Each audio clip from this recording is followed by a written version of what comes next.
Hi friends, welcome to my channel. ఈరోజు నేను వంకాయ ఆకుకూర అనేది వండుతున్నా. ముందుగా స్టవ్ వెలిగించుకొని ఒక గిన్నె పెట్టుకోండి. గిన్నె ఈటెక్కిన తర్వాత 2 స్పూన్ల ఆయిల్ వేసుకొని అందులో ముందుగా కట్ చేసి పెట్టుకున్న ఉల్లిగడ్డలు, కరివేపాకు, కొద్దిగా కొత్తిమీర, పచ్చిమిరపకాయలు సన్నగా తరుక్కున్న పచ్చిమిరపకాయలు గట్ట వేసుకొని ఒకసారి కలుపుకొని మూత పెట్టుకొని ఒక 2 నిమిషాల పాటు మగ్గనివ్వండి. కొద్దిగా మగ్గిన తర్వాత మూత తీసి మరొకసారి కలుపుకోండి.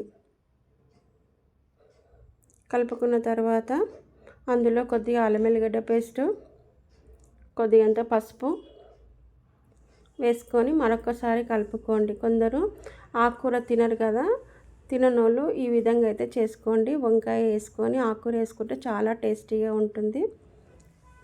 ఉల్లిగడ్డలు వేగిపోయిన తర్వాత అందులో ఒక 3-4 వంకాయలను కట్ చేసుకొని వేసుకొని కలుపుకొని మూత పెట్టుకొని ఒక 2 నిమిషాల పాటు మగ్గించుకోండి. కొద్దిగా మగ్గిన తర్వాత మూత తీసి మళ్ళీ అందులో మనము ముందుగా కట్ చేసి పెట్టుకున్న పాలకూరను వేసుకొని ఒకసారి కలుపుకొని మూత పెట్టుకొని మరొక 2 నిమిషాల పాటు మగ్గనివ్వండి.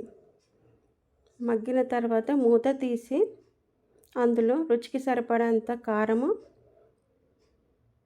రుచికి సరిపడంత ఉప్పు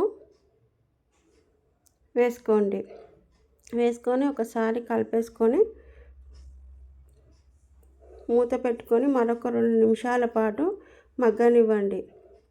ఈ వంకాయ పాలకూర కర్రీ అయితే చాలా బాగుంటుంది. ఒకసారి అయితే ఈ విధంగా ట్రై చేసి చూడండి. ఎలా వచ్చిందో నాకు కామెంట్ రూపంలో తెలియజేయండి. కొంచెం నీరంతా వెళ్ళిపోయిన తర్వాత మరొకసారి కలుపుకోండి. ఎందుకంటే ఇది పాలకూర కాబట్టి నీరు అనేది ఉంటుంది. మూత తీసి మరొకసారి కలుపుకొని మూత పెట్టుకుంటే ఆ నీరంతా వెళ్ళిపోయి దగ్గరికి అవుతుంది. ఆకుకూర అనేది దగ్గరికి అయిపోయింది. వంకాయ ఆకుకూర రెడీ అయిపోయింది ఫ్రెండ్స్. ఇది చపాతీలోకి, రైస్లోకి అయితే చాలా చాలా బాగుంటుంది. మీరు ఆకుకూర తినని వాళ్ళు అయితే ఈ విధంగా చేసుకొని తినండి. మీకే నచ్చుతుంది. నచ్చితే మీ ఫ్రెండ్స్కి, మీ ఫ్యామిలీ మెంబర్స్కి షేర్ చేయండి.